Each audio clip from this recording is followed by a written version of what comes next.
सुप्रभात शुभ सकाळ सांग मैंने तो छुआ मैंने बाण फुटाऊँ आज ताहले दीपावली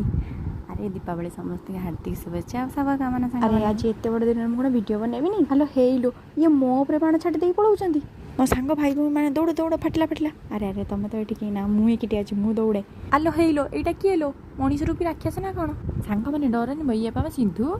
गाधे पाधे आसी ठाकुर घरे पहुँची गली एटी देखिले माँ आसी ठाकुर घरे सिंदूर लगाऊँ ठाकुर घरे पूजा सरची मु प्रणाम करी समस्त मंगल कामना करी एत बड़ दिन में समस्ते भलरे रुहतु अरे आज दीपावली है बोले कौन खाइबानी अरुआ भात दही कांजी काकुड़ी आचार कंचा लंका मिक्सचर तरकारी और भुबुनी खाईदेली खाईदे चल आज दीपावली अमावस्या आम गाँव पूजा हुए आपण गाँव में कौन कौन सब हुए निहत कमेंट करी कहे हर हर महादेव कष्ट दुख रोग हर आपणकर हरण करंतु आहरी आम गाँव में ग्राम देवती पूजा सब लोग एकजुट हो पूजा पर्वाणी पालन करती।